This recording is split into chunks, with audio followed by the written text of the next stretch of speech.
A talk show that cuts to the truth, no matter how painful it might be, and no BS. Citizen Smith, Citizen Smith, Citizen Smith. Here's a man who would not take it anymore. A man who stood up against the scum, the dogs, the filth. Here is someone who stood up. It's time for Citizen Smith.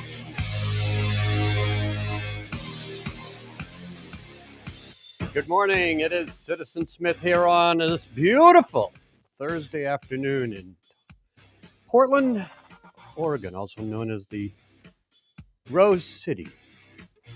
Stumptown. The River City. The city of Citizen Smith. So let's talk a little bit about somebody's special birthday today. Yeah, Adam Sandler's birthday today. Did you know that? Yay, Adam. Happy birthday. How old is he? I think he's 55, 54. He's only a few years older than me. It's like 4 or 5 years older than I am. And you turned 50 years of age today. Birthday year. The big 50. It's all downhill after this, my friend. Yeah, I make 50 look pretty good, though. So, Yeah, well, you're going to be feeling the pain a little bit more now each morning. as soon as I get my new hips, man, it's all over. What's your big 50's the new 40. This is a big birthday. I mean, 50's right up there with some of the biggest ones. yeah. Not the biggest. It's Not the the half biggest. century mark. Yeah. You're past the point of no return. The pin is pulled and the grenade could go at any time. That's exactly right. Very that's all good analogy. It's all good. So what's going on? You going out with the family tonight? Not tonight. I got lots to do. We're this weekend. We have Not tonight. It's your birthday. I know, but I got celebrations planned for the weekend. I got work, man. I got stuff right. to do. I got to make money, put food on the table. Yeah. I got a kid to feed that's like a garbage disposal. You just keep throwing food in it. Right on. So the NFL kicks off today. Yes. And Tampa Bay takes on Dallas. And I'm looking forward to watching that.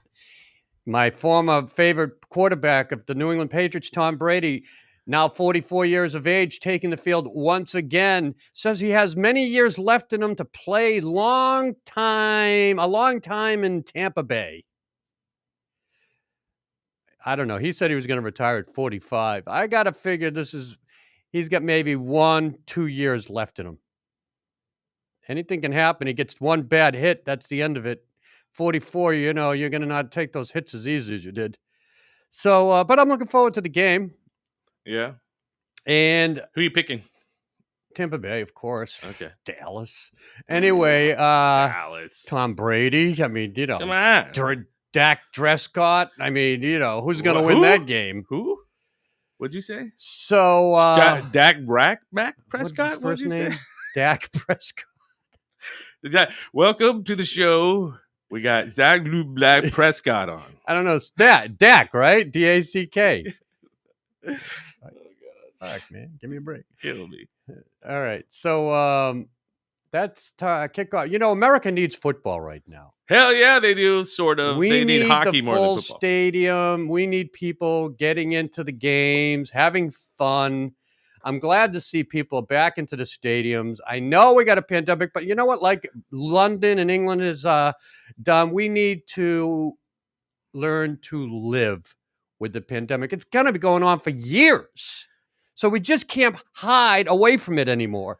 Get your masks, get vaccinated, enjoy the outdoors, go to a game. My friend has season tickets to the Seahawks, and he calls me up and says, "Hey, you want to come to a game?" And I said, "Yes."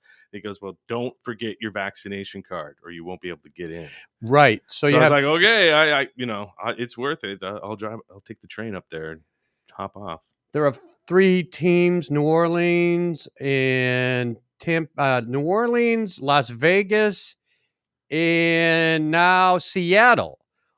You need to show a vaccination card before you can get into the stadium. All Seattle professional teams have said that that's a requirement. Even the Kraken that have their home opener. Good luck getting through the gates in a timely fashion with them checking for tickets, your ID, you're fully vaccinated. They're going to be like, You think TSA's fucking Wait a bad? second. Your name is, but on this card, it's a little, that's not you, is it?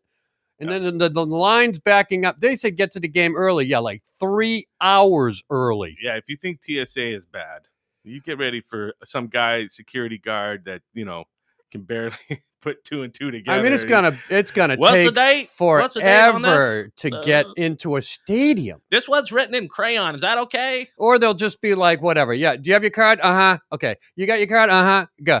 The whatever. If somebody produces a card, what are you really gonna look at and your ID? Let me check that. And the ticket, all three, your name, this ticket. Come on. But I just think, if you have a mask, let them in. Checking for full vaccination in an outdoor stadium is extreme. I think they're going too far. They won't do it at Gillette Stadium, I bet. Unless there's like a super spreader event and they attribute it to the stadium, then I could see them stepping it up. But I think if you're an outdoor stadium, don't worry about it. Wear a mask, and I don't think you should mandate it either. It should be somebody's. If they want to wear a mask, feel free. You're outdoors. The chances of spreading something in the open environment is limited at best. It's a small chance of happening. If the guy's sitting next to you and then just, sorry, buddy. Did I just cough in your face? Sorry, dude. Sorry. The beer went down the wrong way. So, I mean, really, don't you think it should be? I think they're going too far with checking vaccination cards. If you're an indoor stadium, maybe that's necessary. I'd like to hear the health experts on this. From what I've read, they say outdoors with the air flowing, fresh air, it's very, they say 6 feet distance. Okay. You're not 6 feet apart in a stadium. If you are sitting next to somebody and they have it, you'll probably get it if you don't have a mask, right? If I'm sitting next to a guy with COVID and they cough, I have a good chance of getting it if I'm not masked up. If I'm fully vaccinated, maybe my system will fight it off. But what are the chances the guy next to you's got it, is transmitting it, and is, coughing in your face? I got to figure it's a pretty small minority out there. I'll stick by that. Enjoy the games. I'm looking forward to the NFL kickoff. Very exciting. I wish I had some good sports bars here in Portland to watch the games. I found the Spirit of 77, which is the best one I could find. They're still lacking in enough big TVs. I'm very disappointed with Portland sports bar selection. They really don't have much out there. It's a market wide open for the taking. In Seattle, you got some fantastic sports bars. I lived there for a year. And Portland's like, they just don't have it. They don't got them. Spirit of 77 near the Madonna. What is it? Madonna Center? Madonna. Dude, help me here. Where you? The Portland Trailblazers Stadium. Oh, now you got me all messed up. Moda Center. Jesus. You're all Moderna Center. The Moderna Center. Got a big old syringe right on next the to top. the Pfizer auditorium. The Spirit of 77 restaurant sports bar is pretty good. But like I say, they're open for competition, and we need some more sports bars. And Marshawn Lynch has answered the call. The Beast, baby. He's going to open the Beast. The Beast. Sports bar, a sports-themed restaurant with Hawaiian-style food. Hell yeah. And Korean fried chicken. Woo! His Filipino grandmother is helping him with the menu. And the restaurant is expected to open in September or October. So we're already into September. Beast Mode Sports Bar. Where at? I don't know. They didn't put the address, and I can't find it anywhere. I looked online. And it's in Portland? Yes. Yeah. Wow. Because I know he lives in the Bay Area.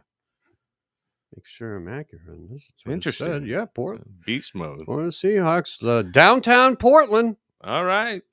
Maybe he's like, going to use some. Oh, here it is. Will be adjacent to the 180-room hotel Vance and serve Hawaiian cuisine. Where the hell is the Hotel Vance? I've never even heard of the Hotel Vance. Let's do a little look up here.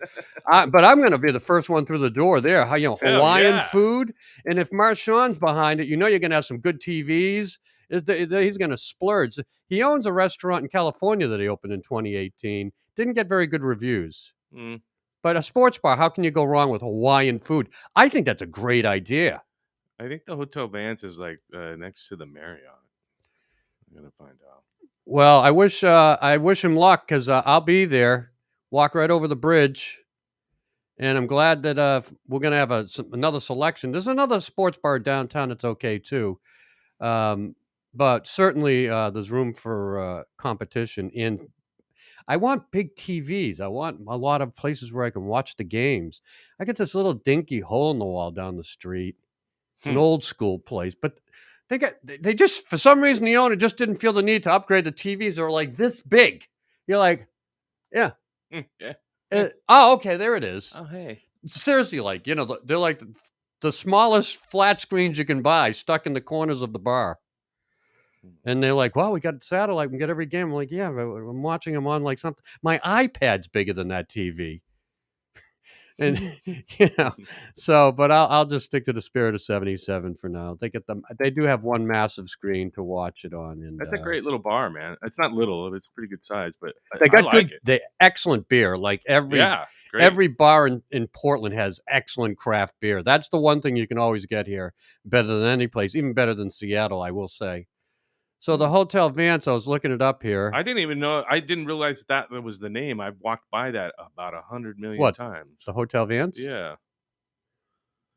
Interesting. I guess I never paid attention. It's like a really nice boutique architectural. There are a lot of good little hotels in Portland. Yeah, there is. It's like I compare it a little bit to San Francisco because every time I go to San Francisco, I stay at some kind of boutique type hotel, like Grosvenor's House or something like that up on Nob Hill or something weird. Okay, so the bars around the Jefferson and Broadway location. So I will keep my eyes out for. I'm going to go mosey around there tomorrow, Saturday. I'm going to go scout it out, find out where this thing is, and peek in. So we'll try to give you a review on that too when it opens. Speaking of downtown, so last weekend I was in Mother's Restaurant, which is my favorite little place to have brunch downtown on 3rd Avenue, right in the Old Town area of the city.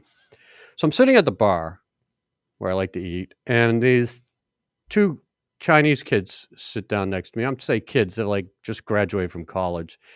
So I'm always looking to talk to anybody from China. I could tell they're from the mainland China and not American Chinese. I just have that because I live there, and I can pick up on their little nuances. And so they sit down next to me. I say, "Hey, where you from?" "Oh, China." I'm like, "Yeah, what part?" And one's from Hangzhou, and one was from Suzhou, and this is like the high tech areas. And I'm like, "Oh, what are you doing in Portland?" "Oh, we're visiting," and their English is pretty good. One's better than the other, and that guy did more of the talking.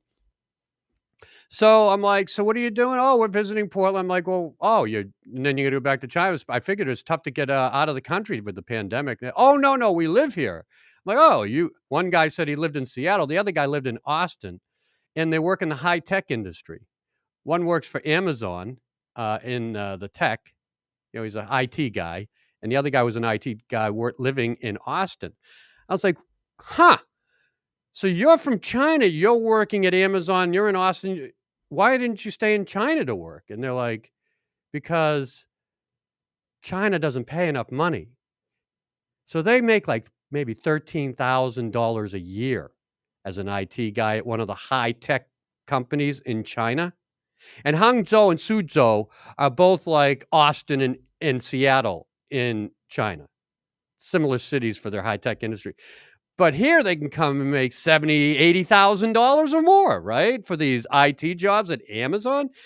So I was curious to hear that because I didn't think, they would hire a Chinese to do that kind of work because of fear of stealing information, which has been an issue. Secondly, I was surprised with all the nationalism you hear about China that some of the top brains and skilled workers in the IT industry are leaving the country to work in America. I figured the government would kind of nix that, say, no, you can't leave the country and do that. They could do that. But it looks like the elite of China, which is like the top 10%, which makes up most of the Communist Party members of 90 million plus in a country of 1.4 billion, can do whatever they want. I'm reading an article today in the New York Times about how China's restricting their citizens, limiting English schools now in English language skill training, and closing to the outside world as a way of improving its nationalist ideology from the Communist Party. And it's being touted as let's look within, let's shut out the Western world. But that pertains to 90% of the population. The other 10%, the elite wealthy families, they're working in America, they're learning English, and they're attending American universities because they're the ones that run the country. They're the ones that make the big money. So what they say about policies and restrictions to their citizens pertains to the middle class and under. It doesn't pertain to the people who run the country, are the members of the Communist Party, and who buy property and invest in America, learn at our universities, like 85,000 are doing this year, who were allowed visas to attend universities in America. The highest percentage of foreign students in American colleges are Chinese. You had a comment, Pete Lee says, "What? That doesn't seem to make sense as a national policy." Yes, well, even though they say they want to shut down English schools and they're not having Western books anymore utilized in schools because of bad influence, like some professor I was reading about in a New York Times article saying, I introduced Ernest Hemingway's book, and there was a backlash. Why are you using an American author for this English reading when you could use a Chinese author? But that's the narrow-minded, less educated people that can't get passports anymore to get out of the country or visas to get out of the country.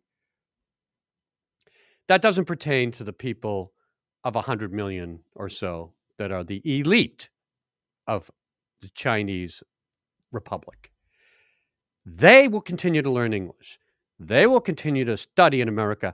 They will continue to invest in property and buy homes in America, which is what they do in Seattle, which is what they do in Texas, in Florida, and everywhere else. In Portland, they're here buying property. They're not being shut out from the world.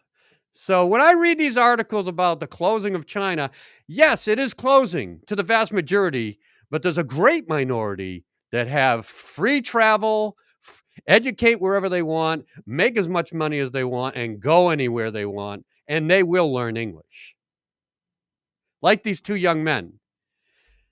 I said, are you a member of the Communist Party?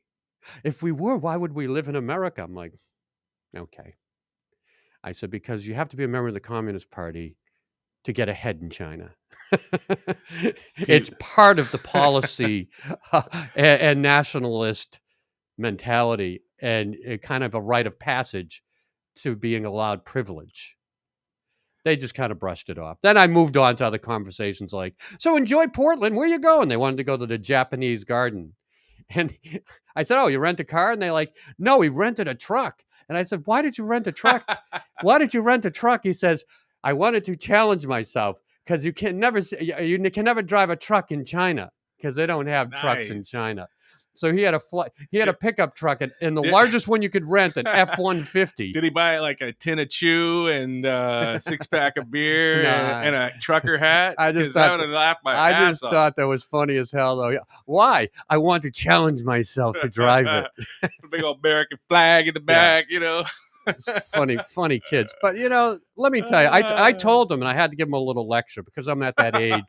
I'm at the age when I feel necessary to lecture kids. Yeah, the young generation. You lecture anybody younger than you, especially usually. Chinese. I feel an obligation to lecture them because of my experience teaching them, and I feel like I'm still a teacher. And I said to them, look, enjoy your life in America, and let's bridge the gap of this discourse that no longer seems to exist between our politicians. I said, you're the future of China. Let's do things right, okay? Let's cooperate. It's not about war, it's about peace. I said, let's Let's work together. You guys know it. You're here. I said, and I've worked and lived in China. I said, and you know what? Once you work and live in a country like you are and like I did in China, you're always connected. You never lose that connection. And then I went left it alone at that. Do you think they took that with them when they I saw when they were walking down the sidewalk after they left, there was kind of some laughter. I don't know if they thought I was a big old man just making, jokes. Thanks, and, old guy. oh, Goodbye. boy, listen to him. He thought we Listen were to that communists. Of course we Yeah. are. Pete Lee, one last comment from him here before you get into your other stuff today. He says, by the way, a lot of Chinese students who get degrees in technology from American universities go back to China to do tech startups because the FANGs have too much monopoly power here. And then he goes on to say, FANG, Facebook, Amazon, Apple, Netflix, Google.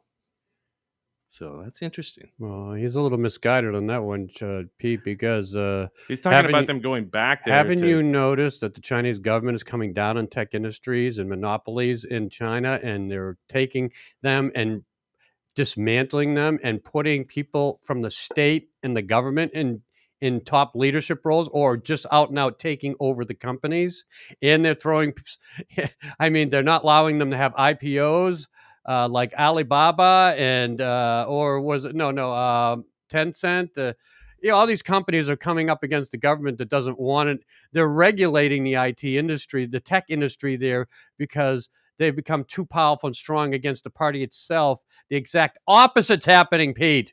Anyway, we'll talk about that another day. We'll have him on sometimes. Yeah, get your ass in here, Pete, and we'll talk about it. So let's talk a little bit about this infrastructure bill that the Biden administration finally is enacting and Congress approved. But there's a problem with the infrastructure bill, and you know what that is? What?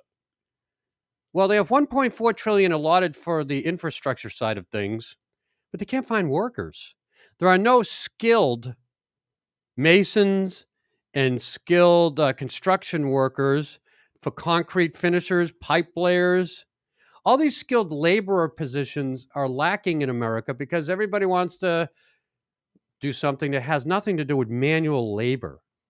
We want to get our degrees and become an IT guy or work in a desk. And America hasn't rejuvenated that area of jobs. And we haven't had a great deal of infrastructure at the level we're going to after the infrastructure bill was enacted. We have $1 trillion now that we're going to spend to build roads, bridges, replace piping, and we can't find the workers to fill the jobs. Millions of jobs are out there, and we can't get people to do it because they aren't well trained. You just can't walk in and work on a bridge. You need some knowledge.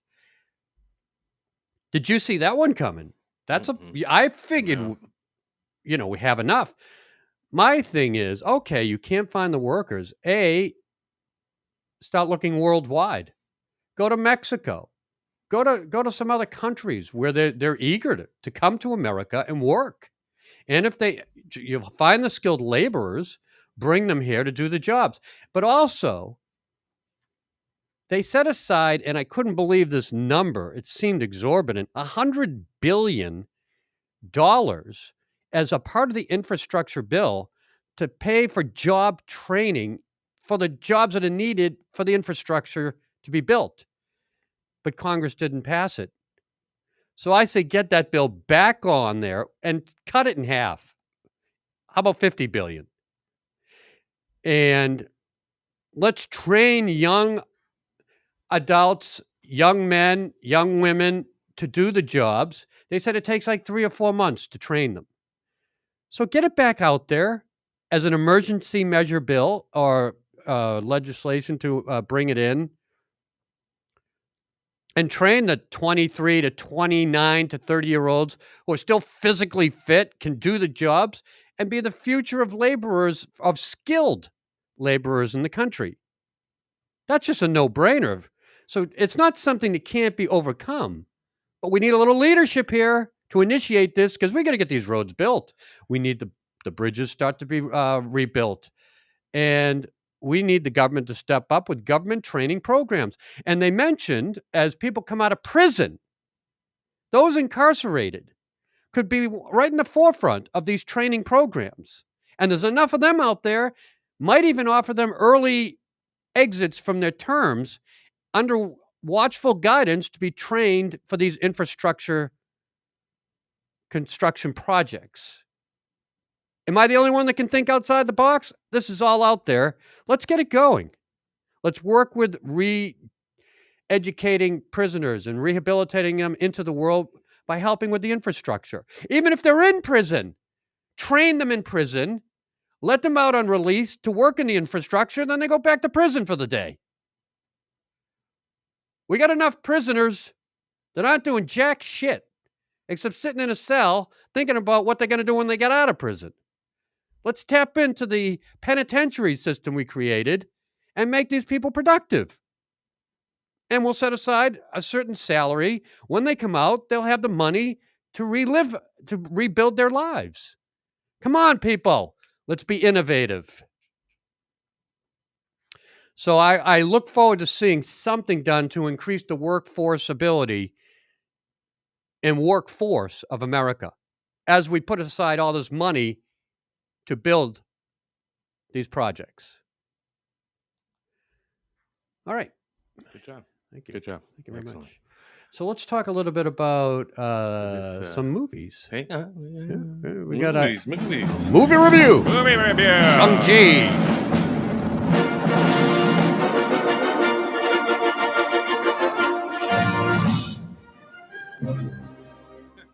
Well, that was a quick drown out. Jeez, we got to hear the ending. Dun, dun, dun, dun. Sorry, that was not Yeah, me. you're That was the source. Sorry, Oh, that wasn't me. So, anyways, where the hell did my Shang-Chi reviews? There we go. Shang-Chi, the Legend of the Ten Rings, starring Can you do it? Come on, you can do it. Damn it! Where am I? I'm so excited I'm to in see the this writing movie. credits, and I got to go to the cast. Damn it, Simu Liu, Okay, there you go. the star of Shang-Chi, playing Sean, and they have some other actors. It's like Tony Chu Wai Lung. And some others that I'm not even going to. Ben Kingsley is listed in him. Still trying to figure out which guy he was. I don't even I haven't seen the recognize movie him. yet, so I can't wait. So anyway, this was a $185 million production. Of course, it's got huge animation and special effects and CG and all that good stuff for their special effects. And they used it to the full ability of all their million tech guys that built this movie for the dragons and the special effects and All that cool stuff. it's a what you expect. First of all, it's the first Asian superhero movie where the lead is a superhero, and it's based on the they say the master of unarmed weaponry based kung fu. Unarmed weaponry based kung The comic fu. book is awesome. You've actually seen it? I've read the comic books. Oh, I never. They're awesome. Anyway, it followed in line as what you expect from a movie like this, where the Shang-Chi himself was this kid in America who really didn't, know much about his past, and then his father ends up being this evil owner of 10 rings that gives him superpowers, and from China, and he comes back and he learns of his own powers and meets his father, and the battle is on between good and evil, and there's flying dragons, and It's got to be just kick ass. I can't wait to see it. The absurd trailer kung is fu. amazing. There's some comedy, of course, brought by this young gal who is pretty good, Aquafina, and she plays his best friend, and she's quite funny. She known from Crazy Rich Asians, and she brings a lot of humor to it. It held my attention for like 40 minutes, which was pretty good. You don't do well with superhero movies, though. I do well with superhero movies that I like Venom was a great first movie. The second one I'm Yeah. ready to see. I thought it was awesome. Yeah. I really liked Black Widow. They have good stories. They have, it had some depth. Shang-Chi and the Legend of the Ten Rings is very shallow. It's written for a 10 to 12-year-old mentality, just like Suicide Squad. It's for kids. This is a kid movie. or people would just really love comic books. I'm not one of them. I like some depth and storylines and character development, which this doesn't have. I'm sorry, but it ain't my kind of movie. I really just like one of these. And the animation gets to the point where, hey, step back a little bit. The animation's so big and powerful, it overwhelms the actors and characters themselves. I mean, I can only watch the flying dragons for so long and the explosions and this and that. And it just becomes like this convoluted, plot and mess on the screen as far as I'm concerned. The director, Destin Danielle Cretin, of course, she made it like a superhero movie should be made. Didn't change the pattern at all. I like Black Widow. I like Venom. I enjoy a lot of the original Spider-Man and Oh, yeah, man. Batman. I like them when they get dark and they're real. But this is more like Did you ever get into like the Avengers and things like that? I like the original X-Men, the first Did you ones that watch come the out. Avengers though? Yeah, I All like, the way through? No, I get tired of them. I'm Oh. good for like the first one, maybe the second one. Right away, I'm looking at Venom and saying, you know what, it ain't going to be like the first one. It's only an hour, but that'll be a review for another day. Right now, the Shang-Chi and the Legend of the Ten Rings, I give it a half bag of popcorn. Okay. All right. And for some, like yourself, Justin, you'll probably love it because you love the comic book. Yeah, I always wait because you just never know. But this one, I just thought it had me for a while, but then it just kind of stopped. Like, hey, we're tired of trying to be real. It's time to let it go. Let's just be crazy with the special effects. And I'm waiting for one movie and one movie only this year. So I'm interested in Shang-Chi, but I if I get to see it, I get to see it. If not, there's only one movie I'm making plans to actually like go to the theater and watch. I really loved, though, my favorite in the movie was I thought first of all, Simu actually did a good job as the lead actor. Mm-hmm. He really held his own in the movie and actually kept some realistic, He's a good actor. personality and emotion to the movie. But Meng Er Zhang is from Nanjing, Jiangsu, China, and she's a wonderful, beautiful actress. She has some acting gumption to her and really brought some seriousness to the movie and, looked great on film. And I thought she was from China. She did really well. Those were the two that stood out. And of course, I think, there was a limited role for the comic actor and I can't wait to watch it then. Awkwafina. She had her moments, but they kind of like pushed her out. And after the halfway point, didn't see her as much. But like I say, Meng Er Zhang, she was very good, and like I said, she really she looked like a martial artist to me. I was ready for her to kick some ass, and she did. And she was born in 1987, so young, beautiful Chinese actor who really holds the screen when she's on the center of the frame there, and excellent job by her. They're coming out with another one too. Of course they already will. promoted that, and we all course. sat there waiting after the credits Of course. to see that part of the movie. That's how they do it. So this was Marvel, right? Yeah, Marvel. Yeah, I always DC Comics, You kinda mix Marvel. them up I can sometimes, mix them up. I can't wait for Sopranos. Half bag of popcorn. Yeah, we'll talk about the Sopranos. I saw the trailers for that Oh, for the wanna Saints hear of Newark. I got the trailer right here. You Oh, want to do hear you? it? You want to Sure. hear it? Here. I read about the interview too with Gandolfino. Oh yeah. Here we go. When I was a kid, guys like me were brought up to follow codes. Hey, jerk off. What'd you say? What? I wish we could actually show it. Antonio Soprano. I wonder if I can talk to you alone for a moment, Mrs. Soprano. On the basis of the Sanford Binet, he's high IQ. You can't prove it by me. He's got a D+ average. Well, he doesn't apply himself, but he is smart. The results tell us he's a leader. All right, I don't want to play too much more of it, just because it starts the dynamic. You see the dynamic with his mother, and how all the backstory fills in. It's just really interesting. I can't wait to see it. I get Well, I've chills. seen the Chills. trailer Oh. at the movie theaters, Oh. and it really is great. I also read a great interview in the New York Times Magazine about the actors. Michael Gandolfini, which I was looking at the actor in the trailer, and I didn't know the name of the actor. I was like, wow, it looks a little bit like the original. James Gandolfini. Yeah, and it's his son. Yeah. Which he took on amazing. a lot to portray his father As a young man.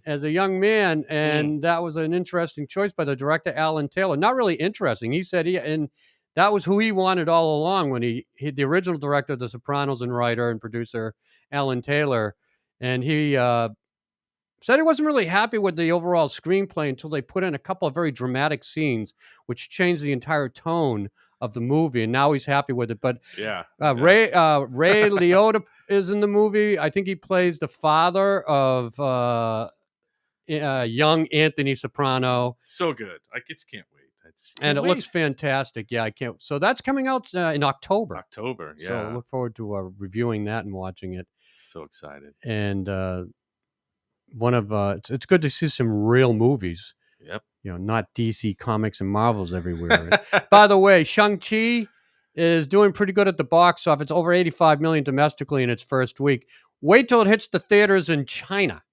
It will be an instant $1 billion at the box office. That's why they made it. All righty, that does it for today's show. I'm Citizen Smith. Tomorrow's Friday. Aloha Friday. We'll talk to you then. Have a great day.